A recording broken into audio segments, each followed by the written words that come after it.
சில சமயம்லாம் மார்னிங் எந்திரிக்கும் போதே ஏன்டா கிச்சனுக்குள்ளே வரோம் அப்படிங்கிற மாதிரி தான் இருக்கும். இன்றைக்கி எனக்கு அப்படி தான் இருந்துச்சு. ஈவினிங் ஏதாவது ஸ்நாக்ஸ் செய்யலாம்னு சொல்லிட்டு வேர்க்கடலை ஊற வச்சிட்டேன். இப்போ ஊற வச்சா தான் ஈவினிங் வேக வைக்கிறதுக்கு கரெக்டாக இருக்கும்.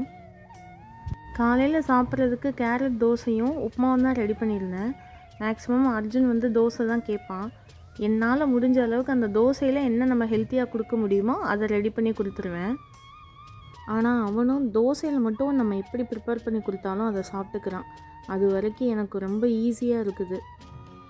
இப்போல்லாம் மோஸ்ட்லி இந்த சாமை, வரகு இந்த மாதிரி தான் உப்புமா செஞ்சுக்கிறது. அந்த நார்மல் சேமியா நாங்கள் எடுத்துக்கிறது இல்லை. என்ன இது தண்ணியில் ஊற வைக்கிற டைம் மட்டும் நம்ம கரெக்டாக பார்த்து பண்ணணும். இல்லை அப்படின்னா கொஞ்சம் கட்டி சேர்ந்துடும். இது கொஞ்சம் உதிரியாக சாப்பிட்டா தான் நமக்கு டேஸ்ட் நல்லாயிருக்கும்.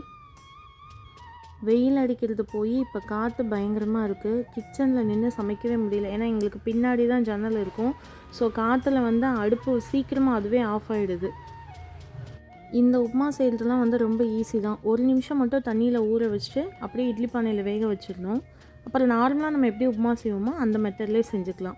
நமக்கு வேணும்னா வெஜிடபிள்ஸும் ஆட் பண்ணிக்கலாம். இன்றைக்கி அர்ஜுன் ஸ்கூலுக்கு கொய்யாப்பழம் தான் வேணும்னு கேட்டான். அவனுக்கு அதையே வச்சு பேக் பண்ணி அனுப்பிச்சாச்சு.